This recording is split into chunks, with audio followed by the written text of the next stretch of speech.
观众朋友大家好，欢迎收看8月19公司第2台下晡新闻，我是陈淑君。咱先来看今仔有啥物新闻重点。过来，今仔增加一个本土病例，5个人死亡。12岁到17岁青少年，即马除了辉瑞 BNT 疫苗，嘛当选注莫德纳疫苗。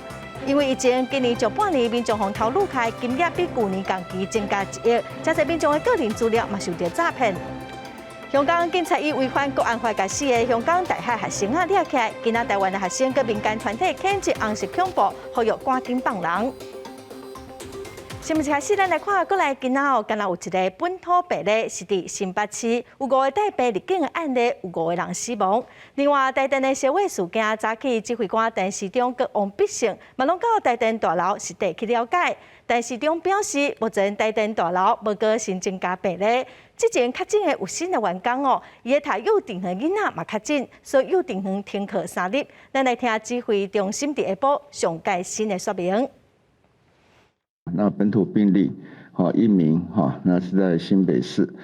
那境外移入5名，死亡个案5例台电大楼的昨天晚上是有报了一个是快筛阳性那经过今天早上复验之后，那是 PCR 是阴性就是在台电大楼的相关的案例，在大楼里面没有，但是在亲密家人是有一个接触者确诊那现在相关的疫调已经在进行那因为是很小的小朋友所以有居隔了大概13名居隔了13名，那该也是读幼儿园所以幼儿园现在也先停课3天那当然只有居隔的就居隔14天。那这个因为刚刚才知道，所以还没有列案号这个列在明天的案号里面。最近发病怀孕妇女的小孩。再来看，国内12岁到17岁青少年，即马有2种疫苗会当选。指挥中心表示讲，除了辉瑞 BNT， 伊嘛会当注莫德纳疫苗，也毋过爱去看疫苗的量来安排。国内专家是表示讲，青少年胃着病，虽然大多数拢是轻症，也是无症状，也毋过嘛有可能会去为互厝里的人，学习嘛会受到影响哦。所以上好嘛是爱注疫苗。青少年族群除了辉瑞 BNT 疫苗以外，即马阁加一种新冠疫苗会当注。疫情指挥中心证实，已经收到食药署的公文，同意莫德纳疫苗，甲12岁至17岁的人来做是注射的对象。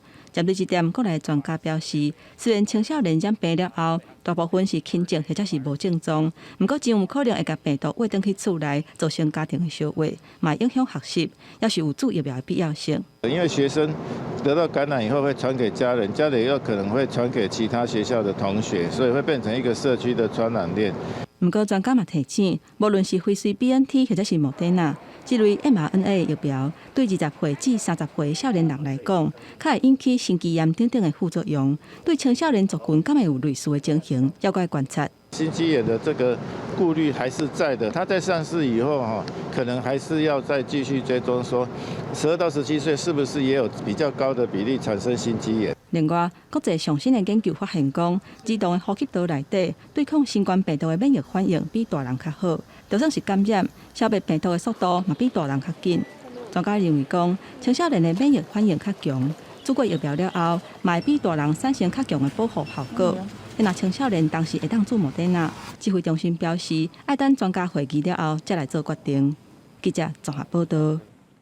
别的旅游又个出团咯，也毋过最近有民众是真不满哦，讲因早着报名嘛来行金咯，也毋过机位虽然一直无法度确定，因质疑讲，敢是大多数的机位拢保留予政府的考察团，业者是出面摆回讲机位并无卖予官员。我们这边销售机位跟服务客人来讲，我们都是以自由行跟团体为主，那并没有就是如客人的投诉说我们有销售给官员也许有名人，然后也许有企业代表，但如果他是以就是自由行身份来做报名的话，我们这边基于就是保护客人的隐私，也尊重客人，其实我们不会多问客人的背景。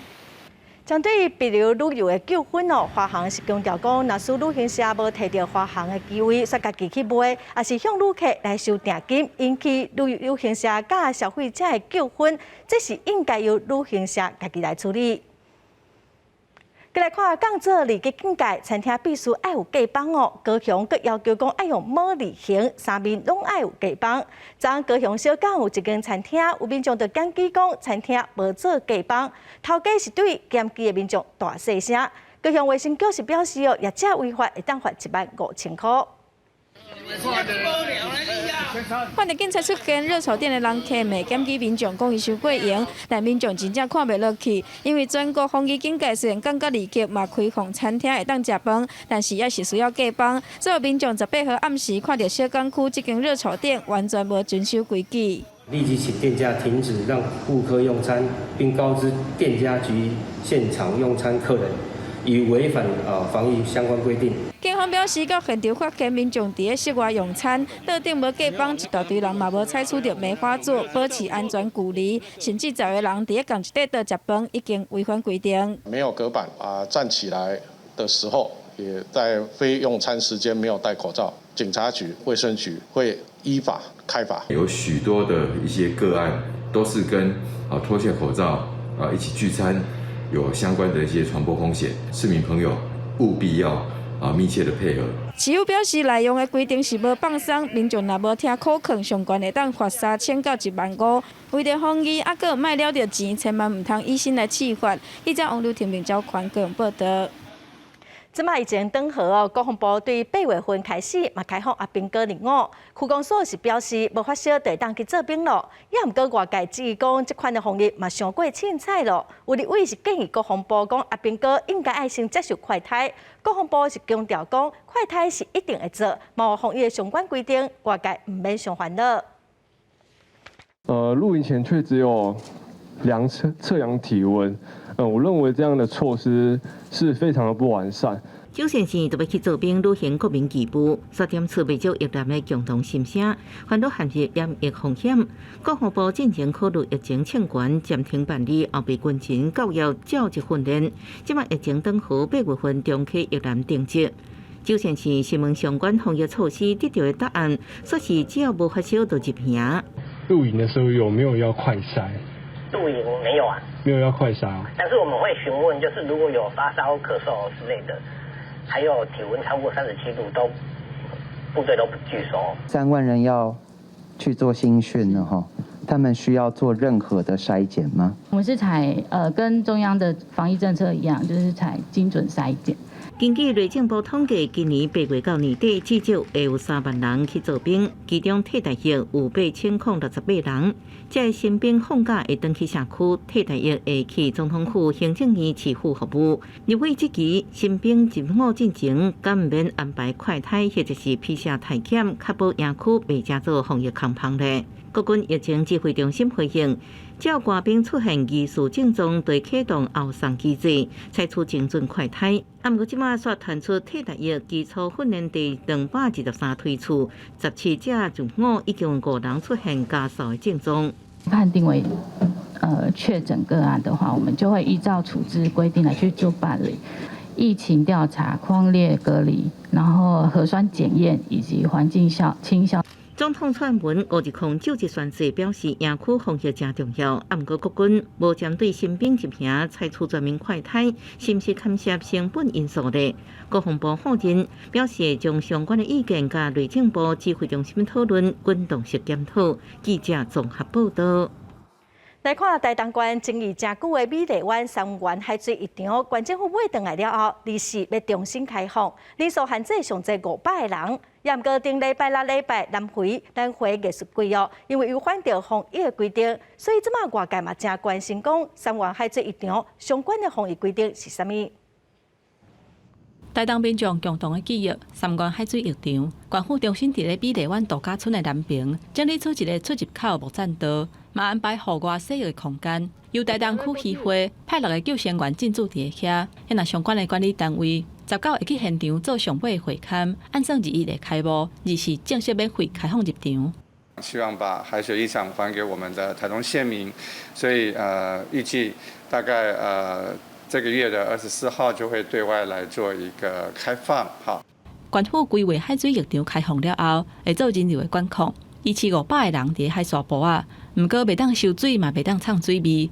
敢若会当伫咧海河100平方公尺的管制范围内底耍水，或者是做单人桨板的水上活动，而且全程拢会挂喙罨。若有民众违规或者是人数超磅，救生员就会通报管府来处理。尤其是即摆还阁伫咧防疫期间，管府会阁派保全来巡逻，严格处理违反防疫规定的民众。因为这里是海滩，所以会有从其他地方进来。那假如有超过人数，我们就会通报到县政府。只要你戴口罩啊，那当然是保持户外所谓1公尺。那可能假设界限没有办法那么样的明显的话，你要一定严格，我们要执行严格，就是戴口罩。三月海水浴场虽然敢若设高一个出入口，不过进前其实都有民众为附近的小路仔偷偷走入去。即马县府已经把遐个小路仔拢有封锁线。海水浴场开放了后，保全人员嘛会加强巡逻，禁止民众为小路仔走入去。不过县府要是呼吁民众，都要以正常的出入口来出入，而且遵守防疫规范。记者综合报道。位伫台北西门町超过20档历史的日新维修影城，换过2届的头家，去年关门了。戏院最近准备要拆掉哦，也毋过戏院内底有艺术家颜水龙的马赛克壁画，昨地主已经先处理搬去仓库了，也毋过未来是要安怎来处理，目前是还未决定。台北市文化局是表示，因为这是私人的财产，若是有需要，文化局会尽力来协助。有封锁线大防护网，规栋大楼当咧拆。这个伫台北市西门町的日新维修影城，已经有超过20年的历史。对打开始的日新戏院，经过换2次，互欣欣精华影城甲维修影城来接手经营，上尾也甲改名做日新维修。毋过，伫咧去年9月，租约已经到期啊，佮要来甲结束营业。地主申请违挪定件，决定要甲改做复合式的商场。也若戏院藏的这幅台湾艺术大师颜水龙的《旭日东升》，这幅泰鲁壁画要安怎来甲处理，引起注心。这是颜水龙一件很重要的作品，拆掉它太可惜了，重新树立起来，那是最好的保存方法。行不通，可以等适当的场地，户外也可以。这个泰鲁的马赛克，伊的光骨的特性会当来反射日头光的光影。会使讲是国宝级的作品，不过伫咧真侪年前，影城第一遍换手经营的时阵，这幅壁画险险去互人拆掉去。迄是苏当时台北市立美术馆黄才龙伊咧喷走了后，才有甲保调着。也若这边地主松拥建设，初步决定讲要先甲保存调着。现在就是保留的很好啊，我们就是都把它打包起来嘛，对，然后就是先放在我们的库房，很多方案呢，包含捐赠啊这些，这个部分可能我们要对还要再思考了。在现阶段，就是因为是私人的财产，我们希望它安全的拆卸跟做好保存的这个部分，看未来它有没有办法去找到一个适当的展示方式。北市文化局表示讲，虽然这幅泰鲁壁画是私人的财产。不过嘛是同款会甲提供协助，地主嘛伫咧10月透早，甲这幅壁画已经甲迁移完成，暂时甲放喺仓库内底甲保存调着。未来是毋是会伫咧原来的地址搁再出现，也是讲会甲捐出去，这拢还搁咧讨论敲测。记者综合报道。来看有200多档历史的彰化市南窑宫哦，去年传出负责代管的彰化市公所一个员工吞掉500多万的油香钱，将检调展开搜索，嘛询问这个公所的员工哦，暗时这个员工是以20万交保。彰化地检署甲廉政署中部地区调查组的官员，18号来到南窑宫办公室，拍开电脑主机，调查相关的资料，要来看向清占的添油休的钱到底是去倒位。由检察官指挥廉政署中部地区调查组搜索犯嫌被告住处，并由廉政官至该寺庙以及市公所调阅相关资料。结束后，带同犯嫌及证人等3人至中调组制作笔录。添油休的钱倒出来，摆甲柜桌顶，有200多年历史的彰化市南窑宫香火真旺。毋但是当地民众的信仰中心，也是全台为代管庙宇的彰化市公所负责的15间庙宇之一。去年12月，公所伫咧查销的时阵，发现负责将添油休的钱汇入去公库姓张的女职员，无照实全部上缴。怀疑侵占添油休的钱悬达515万块，公所马上将周女免职，专案移送检调侦办。这5年来去互贪污着515万，5年前的项目拢去互偷收去，找无到5年前的项目所以伫这个1年前咱发生这个代志，咱就主动将这个整个弊案移送给这个检调单位来做侦查。受到政治3级警戒影响，检方陆续来收集资料，甲打才有大动作。除了要厘清姓周的女职员犯案手法以外，也搁要来追查是毋是有其他的共犯。检方18号暗时讯后，将有公务人员身份的周女以贪污治罪条例20万块交保。记者综合报道。因为疫情影响，台电6、7月份无实施热人的电价，台电是讲这2个月就减收超过30亿。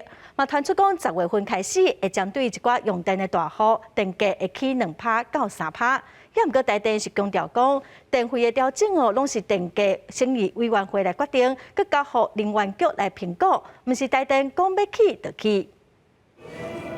电价费率审议委员会今年3月宣布，电费钱无要起维持每度电2.6至53块，电价连6摆拢无起，有史以来上久。8月底会阁开第2摆电价审议委员会，受疫情影响，外界有估10月电费钱会阁继续维持无要起。不过，根据平面媒体报道，传出台电未堪了了钱，计划部分用户起电费钱。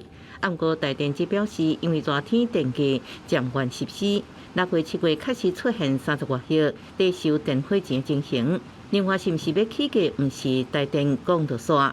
大概6月份会有10多亿7月份会有20多亿的减收电费了。这个目前为止，台电想办法在内部自行吸收。乐团电费钱调起的计划，民生用电度数500度以下暂时未起，不过用电度数超过500度，豪华主体用户电费钱计划要起差不多是2%。另外，营业用电7500度以下小店头也未起价。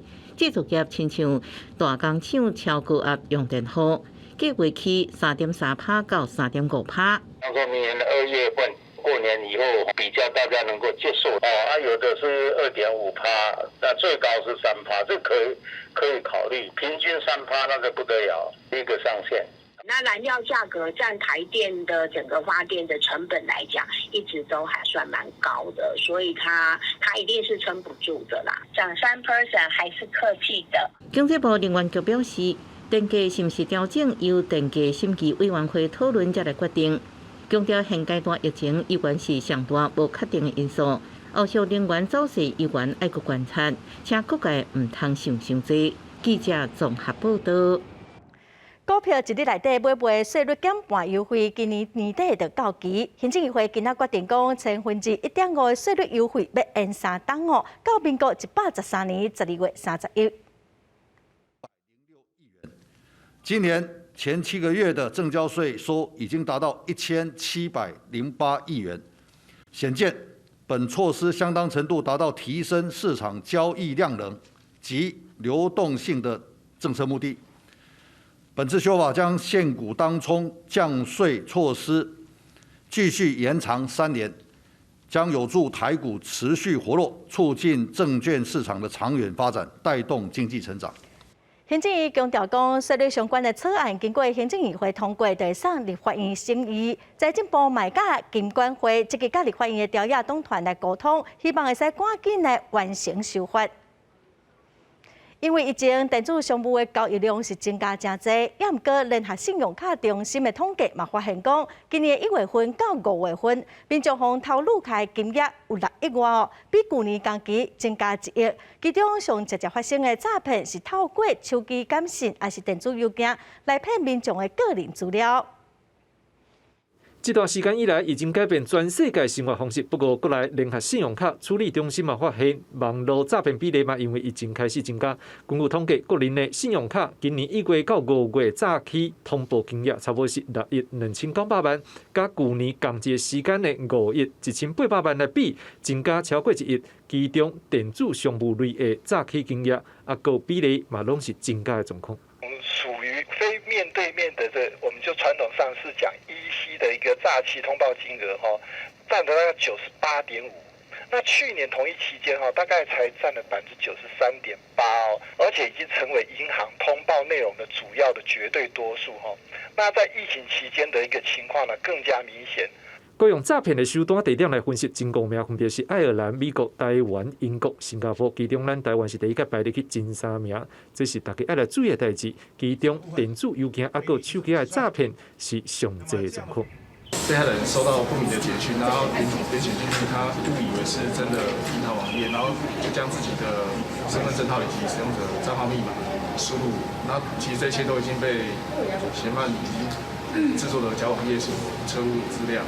除了电子邮件，还有手机的诈骗，联合信用卡中心嘛发现，不管是买还是要关防疫物资的诈骗案件，还有利用特约商店网络的滥贩，透过网络一直咧试讲会当入卡无，来得到这信用卡主人的资料了后，来透露，拢是大家爱来注意的网络诈骗方式。记者张志勇、张志佳台北报道。来看新北市金山区公所的小编，去年8月份向死地处理，监察院调查认为讲，伊长期拢超时工作，最后是因为过劳才过身的，所以对新北市金山区的公所提出纠正，要求新北市政府爱处罚相关的人员。谢谢。哎，请麻烦。伫监察院的记者会，大家回因老爸坐伫边仔点啊听。新北市金山区公所一个评估人员张家辉，去年8月伫厝内雄死亡。监察院调查，伊为106年11月份开始，以秘书室科员职务代理人的名义任用，到109年8月份为止，4届调动5届换职务，长期超时做工课，无啥权利，毋过责任是真重，未受因公过劳死亡。所以监察院纠正新北市金山区公所，嘛要求新北市政府移除相关失职的人员。虽然后面的这个廖区长到任后有发现到这个问题，那也去做了面谈关怀，但是都是口头上的去关怀而已，并没有把它依据这个所谓职业安全保护法的这样的一个精神，能够去列管控他的超时工作、加班的问题、过劳的问题哦。监察委员指出，大家会负责经营人民册编辑，佮兼做新闻的联络人，而且因为金山区公所前后2任的区长，并无做好职业安全防护的义务，互伊超时做工课，而且薪水敢若伫27000至34000。针对监察院的纠正，现任的金山区长廖武辉表示，会搁做检讨佮改善。因为我们在配合调查的过程期间，大概就已经知道委员他们在注意的重点，那时候就已经包括说业务分工嘛、工时管理，甚至到员工关怀这些都有已经进行调整改善了。那到时候我们会再看那个报告更细部的内容，再一次的去做一次检视和检讨。金山区公所的编辑过劳死亡的案件，嘛引起大家咧讨论讲，政府骹手的运用虽然是真多元，不过要受无共薪水待遇，也有工时规范的问题。而且公务单位的约聘人员是属于广义公务人员的身份，下用的法令有请领加班费时数的限制，煞无规范加班的上限。监察委员认为安尼无合理，呼吁相关的机关都要守法来保障，避免这款遗憾的代志搁再来发生。记者综合报道。因为Delta印度变种病毒的拖，美国疫情是真严重，17个死亡人数就超过1000个人。美国政府按算要对9月份开始为民众注第3档的疫苗，嘛要求讲这大众运输工具爱继续挂催暗。以色列有一项大规模的研究嘛，发现讲60岁以上各注第3档的辉瑞疫苗，保护力会当有86%。另外，教宗嘛要求大家赶紧去注疫苗。教宗是讲注意放射是一种爱的表现。美国17通报过一日新增加的死亡人数超过1000人，差不多是每小时42个人无命。伫Delta变种病毒威得真紧，已经同齐落令的疫苗令甲催旺令，一定会来甲加强执行。坐飞机、坐火车拢爱甲催旺甲挂好势，日子会延长。美国运输交通管理局伫17表示讲，原本伫9月13到期的催旺令，就要延长到明年的正月18。因若新学期开始发生的德州、佛州州长禁止学校对学生强制催旺令，因若无就会扣教师的薪水。总统拜登表示讲，联邦政府会来出这条钱。If you aren't going to fight COVID-19, at least get out of the way of everyone else who's trying. 美国政府计划伫9月20开始，全面来提供加强剂的注射，适用注过辉瑞 BNT、莫德纳的人，甲第2剂就要让8个月。上开始主要是要提供医护人员、中照机构的居民甲长者，主要嘛是因为发现讲疫苗的保護力經過一段時間就會減弱去。But we know that even highly effective vaccines become less effective over time. We are concerned that this pattern of decline we are seeing will continue in the months ahead, which could lead to reduced protection against severe disease, hospitalization, and death. 因为疫苗的效力会对时间来减弱，以色列伫10倍引用一个大规模的初步研究，正受到注心。资料显示讲，60岁以上的民众若是注第3剂辉瑞 BNT 疫苗，伊保护力有86%。以色列为着要防第二塔，伫顶个月针对50岁以上的族群甲医疗人员开始来注第3剂的辉瑞 BNT。高中防治局嘛伫10倍来声援非营利组织的疫苗推动计划，鼓励大家都要紧来注疫苗，表示讲注疫苗是一种爱的表现。就算讲有真侪国家尽量咧推塞广告这注疫苗的好处。不是个阴谋论甲无信任嘛是真悬，会来真做阻碍。公司新闻黄文英编译。再来看咱国内电影的新闻，台南铁路地下化拆车已经争议9档了。去年7月份、10月份有2届要去拆最后一号，也毋过拢受到相关团体阻挡。最近中钢处的公文是表示，8月13要直接来接管归档处，20会强制来拆除。相关的学生目前嘛已经伫现场的守护，伊嘛呼吁全台湾的民众爱做伙来关心。工作人员来到上尾要拆迄号黄春乡引道头前，意思是准备封路。现场的民众是真烦恼。台南市铁路地下化的工程，就村北区开湾路桥边啊黄春乡引道也未拆，最近恐惊硬斗来拆第3届。黄春乡是讲甲目屎流目屎滴。迄个啥物13号以后，就是不定时的强拆啊。我听到安尼，我就搁骹手就软落去啊！我想啊奇怪，啊毋是讲要沟通，啊大家都拢用骗的，安尼就是啊啦。楼梯我会当爬去我2楼休息，就这样，我慢慢来，我1楼有一个眠床，人我会困。是怎样会伤心流目屎？伫去年7月份甲10月份，5家就强制互拆2届。后来因为民众烧天，才暂停拆厝，讲要协调。不过最近沟通恐惊是无共识，铁道局也伫现场打公文，讲8月13以后会接管归档建筑物，恐惊就是要来拆第3届。5家关注组表示，民众若无法度透过沟通得到救济，就只有是走向抗争这条路。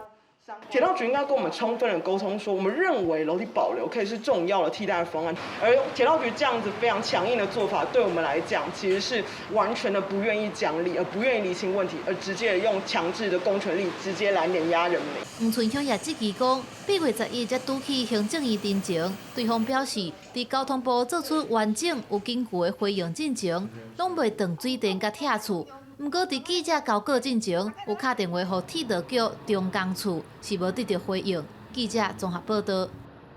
美丽华高尔夫球场的落主争议，阁还未解决。今仔工会干部是指出讲，最近球场用88名员工的名义申请到体育署300多万的纾困补助，也毋过目前公司根本无遐尼济员工。体育署是表示讲，若是查到违法欺骗的行为，会要求应该补助行转来。美丽华高尔夫球场的罢工时间有101天。这场劳资争议一开始是公司甲球场分做1间母公司甲3间子公司。资方就此主张5月份母公司只敢剩22位劳工，无达到成立工会上计条件30个人，所以工会无法度继续，并且甲理事长黄文正等几多位工会干部辞掉。严过伫这份申请已经纾困的时阵。足够以球场88位员工的名字，摕到体育署300万元的营业补贴，互工会感觉讲安尼敢对。如果员工人数剩下22人，其余人都转到子公司，体育署为什么7月27号还可以核准他送申请的88人案件，最后核准资方340万的营运资金补贴？意思就是说，这间公司要来解雇员工、要来处理的时候，他就分割成4间公司，每间都只有20几个人。当他要申请纾困补助的时候，他却又可以突然间合体变成80几个来做申请。立委王万有讲，这个案件是重大劳资争议的事件，新北市劳工局甲时代力量拢有特别提醒体育署，伫咧发纾困金进前要特别注意。体育署回应讲，伫审查的时阵有甲劳动部通过电话，不过对方并无阻止。搁加上审查的时阵是看4月30球场的劳保投保名册。以迄当阵的人数来看，确实有88个人符合纾困的资格。不过，若是事后稽查发现有伪造不实的情形，会甲补贴退贷。这个是非常严重的。所以这个一定会依规定来做事后的勾稽。验过工会无法度接受体育署伫咧事前无把关，事后才起早重新调查的做法，并且认为这个案件会当看出纾困金其实是互资方提去，劳工无提到。记者综合报道。再来看惠林县有民众向环保局检举讲，斗六工业区有业者偷排废水，产生臭味。环保局查到讲是一间食品工厂偷接管排废水，最一个检测也无合格，上济是当罚2000万。惠林县环保局的稽查人员17暗头仔收到水质检测器出现异常的警示了后，随来到伫斗六工业区的这间食品工厂，当场查到这间工厂利用不明的管线，将还未处理过的强碱性废水排到工业区的河水下水道，已经违反水污染防治法。查获结果，它有违反水污法第7条以及水污染防治法18条之一的一个情形。那18条之一，那就是一个绕流排放，因为它有透过不明的一个管线排放废污水。那这个部分最高罚款可以处2000万。环保局表示，最近拢有接到民众陈情，讲斗六工业区敢有工厂咧偷排废水，也个清歹味，影响到因的生活。环保局伫附近设置空气品质甲水质的监测器，以科技执法的方式，针对200多间的工厂来监控。我们在斗六工业区附近的一个水域我们有设置6具的一个水质感测器。那水质感测器那它可以针对 pH、水温、导电度等监测项目然后做一个监测。环保局表示，这间工厂排放的废水伫现场测出来的 pH 值悬到12.17，是属于强碱性废水，达到严重违规的程度。除了马上下令停止排放废水，也有告发，嘛会将水质搁再采样送验，若有必要，搁会废止因水污染防治法的许可证，也是勒令停业。记者综合报道。来看花莲县脚步条例，今仔第2回执行23套的表决，也毋过因为佫有真侪争议，议员是表决讲要延到后一个会期才去讨论，业者是认为讲法案佫撑落去，会影响到台湾畜牧产业的发展。花莲县新设置畜牧场管理自治条例19、23套最后议程，其中针对新政策，畜牧场爱距离原住民部落的部分爱加设门牌，引起激烈争辩。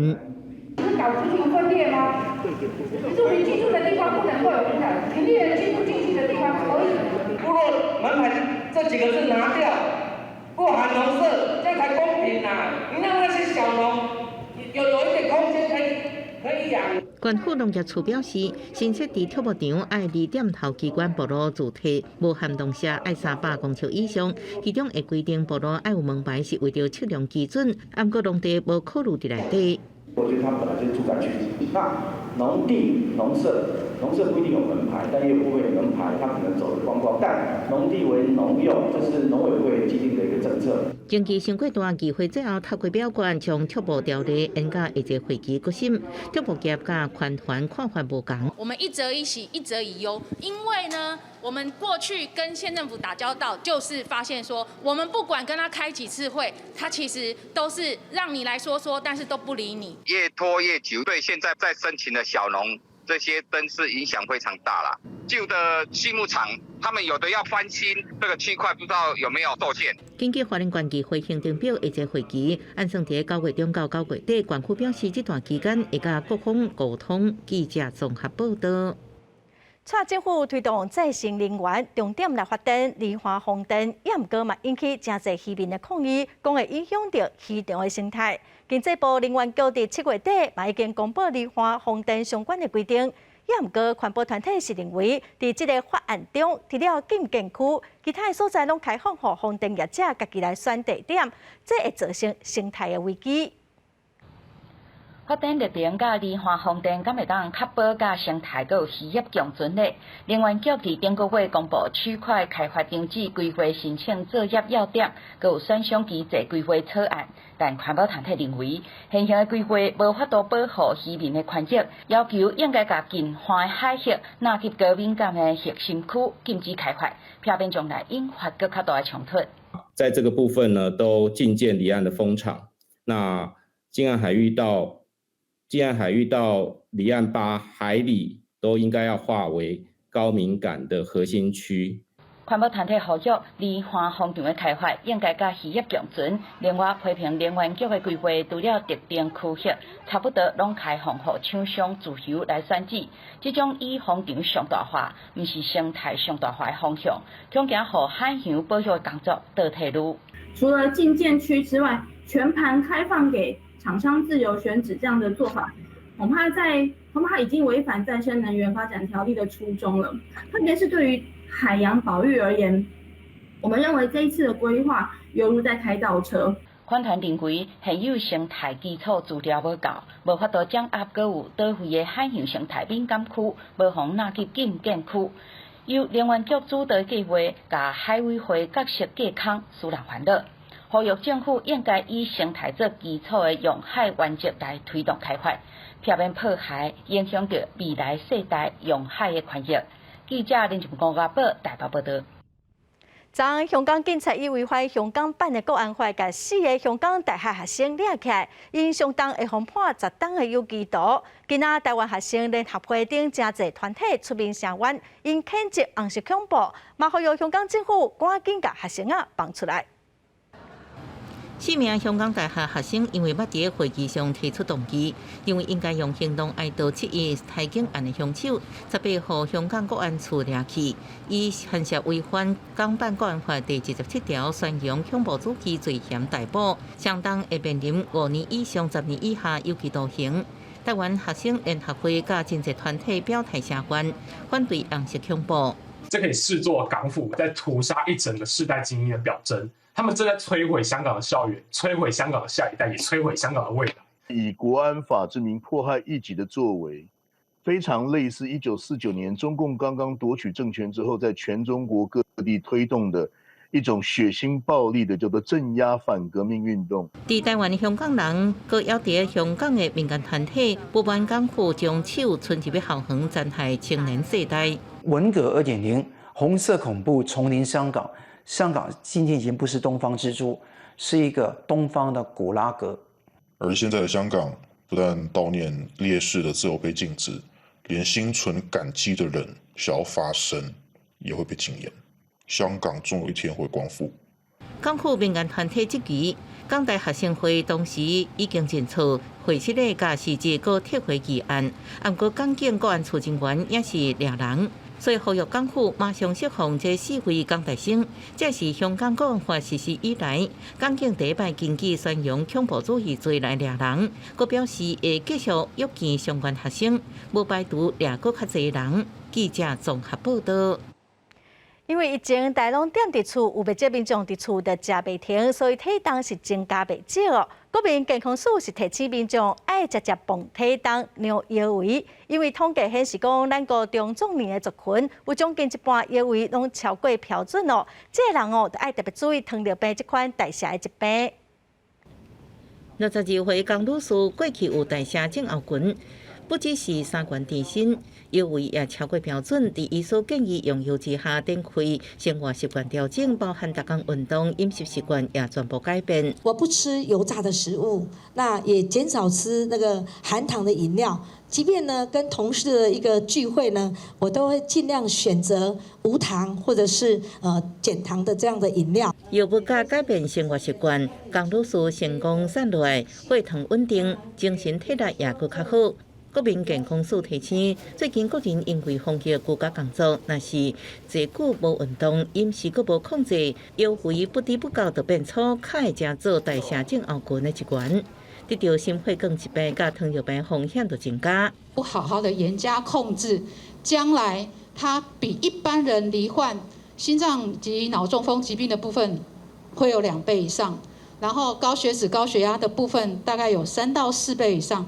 那更可怕的是糖尿病的部分，未来他罹患这样的一个疾病的几率就非常的高哈。就是我们要减少这种饱和脂肪高的食物，还有胆固醇高的食物，减少这种精制糖类的摄取，要减少我们使用的盐、酱油还有酱料，减少这些腌制的食品和加工食品的摄取。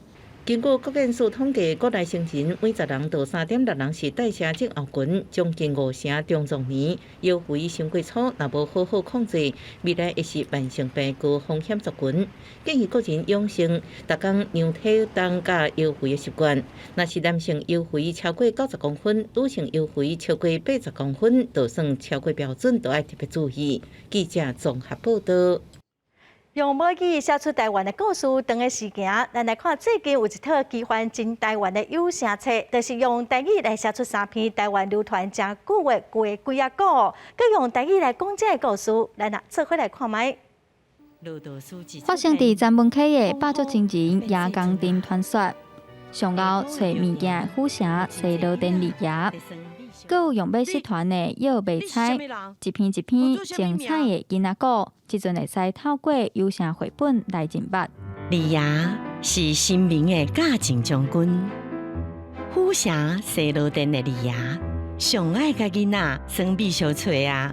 一般市面上较常看到国外的动画册，有团队参考台湾风俗志，加上实际访问调查。推出台湾本土的奇幻故事。100当前台湾人这故事其实真侪用一定失忆啊，迄是过去咱生活的一寡资料、一寡物件嘛吼，啊，即马失去，咱倒转去甲找倒来，吼，互大家了解咱过去到即马的故事是生做啥物形。张世和表示，伊细汉就听真侪新明的故事，参鬼仔故，这故事也代表着台湾的文化甲民俗。希望透过有声册，用生动活泼的囡仔故，和台湾文化卖长紧。咸老王故事啊，对我来讲，我就是咸老王是毋是爱加淡薄啊？迄个威严李爷，就是我着用迄个小可用个性啊。李爷是安尼，咸老王是安尼。虽然有压落的部分，毋过敢若有听到另外一个情绪。张世和为台湾文化出发，写出本土的囡仔故。绘本也邀请金曲歌王谢明佑、立委林昌泽、作家黄月水、知名配音员陈phong雪，用台湾话讲出上在地的传奇故事。记者杨淑静、谢桂林家人报道。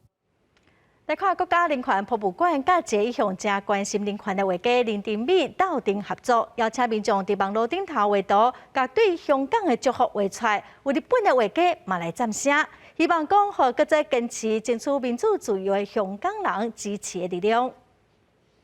显白黄色的地图顶头写“我支持香港自由”的英文字，也有画伫咧光影内底的violin的精灵，表达老张树啊，搁再重新画过来的希望。这分别是日本出名的插画家 George Arai 甲伊西希德克，为着响应咱国家人权博物馆伫咧网络声援香港所画。做朴实的物件，毋过呢，伊就是马上会使互人感动。就我知，就是足侪香港的朋友，伊嘛拢看到啊，伊其实嘛拢足感谢大家安尼甲因支持。香港伫咧今年6月份，先是纸本的《苹果日报》去红标加停刊，8月19民定解散，加上最近香港民主派人士小连续去海外寻求庇护等等，学者表示，香港会当讲是90%失去自由啊。不过，声援的力量定定会当互北京有压力。咱即马透过种种的这种小小的活动，事实上，咱甲香港即马咧受苦的代志，要讲互这个世间的人知，互人唔通袂记哩。即马这个时间咧变化真紧，无定1年2年中间，世间有真大的变化。迄当阵啊，香港的问题就法度解决。用插图声援香港，国内也有真侪作者是咱20-30岁的少年画家，这2年拢和国家人权博物馆斗阵用画笔画出人权精神。除了创作者端的培育，我们也希望跟出版社合作，我们一起针对人权议题的一些绘本来进行出版。人权馆表示，虽然网络串联活动已经伫咧7月底结束，不过即马要继续来谈，已经累积超过98图，众人拢望用艺术继续替香港留一线希望。记者民警林学凯新北报道。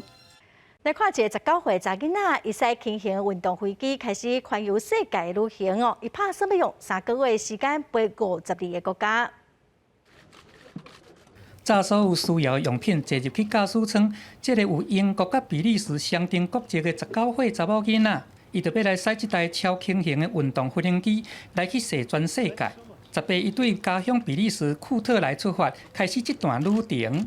It's a dream I've had my entire life to fly in a plane around the world. It's just this crazy idea, and I always thought it would be impossible. But then I decided, if I don't tell anyone about it, then it's never going to happen. So I told my parents, and straight away they were like, yes, let's do this. I'm very, very proud that she wants to try and attract more young women and girls into STEM and aviation. 5% of pilots in the world are women. 莎拉伊驶这台鲨鱼超轻型飞行机，敢若有325公斤重。伊按算讲要开3个月时间，单独来飞全世界5大洲。驶过52个国家，每一段单独飞行的航程，这个时间是掠伫个5至6点钟。伊嘛有去甲过去全世界纪录的保持人来甲请教，会当互伊来规划讲要安怎来化解咧飞的时阵的孤单。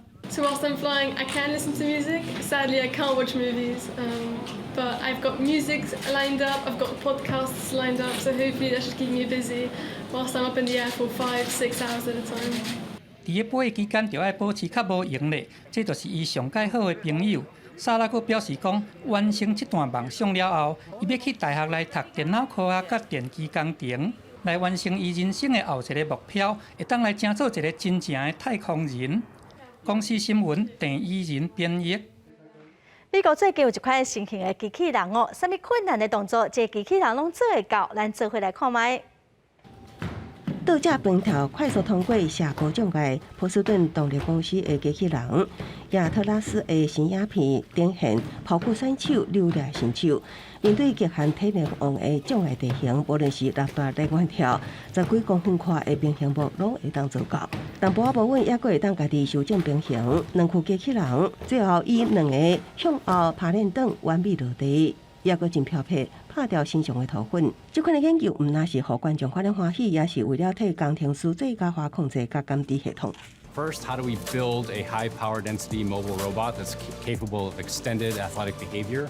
How do we design control algorithms that can create a variety of behaviors and control them robustly? And how do we connect perception to action in a way that both captures long-term goals like getting from point A to point B and short-term dynamic goals like adjusting footsteps and applying corrective forces to maintain balance. 亚特拉斯机器人身悬125公分，重大约86公斤，使用电池动力甲液压驱动。这已经是伊第3期跑酷影片，展现波士顿动力公司的技术实力。这个外形无啥物改变，平衡甲流量都可升级。当然背后是真侪摆失败甲修正调整的累积，无爱进行，互人也会笑。It can be frustrating sometimes. The robots crash a lot. It's not the robot just magically deciding to do parkour. It's kind of a choreographed routine, much like a skateboard video or a parkour video where it's an athlete that's practiced these moves dozens or hundreds of times. You learn a lot from that in terms of how to build robots that can survive falling on their face and getting back up and doing it again. We also learn a lot about the behavior, the control. 波士顿动力公司经过Google等认定头家，今年6月互现代汽车买去，希望将相关技术用伫自动驾驶、工厂甲物流、城市空中交通等人工智慧项目。公司新闻是会长编译。下半部的天气，咱来看各县市详细资料。北部地区上低28度，上悬33度。中部地区上低28度，上悬33度；南部地区上低29度，上悬33度；东部地区上低29度，上悬32度；外岛地区上低28度，上悬32度。感谢观众朋友收看公视台记台的下晡新闻，我是陈淑君，明仔下晡3点咱再会。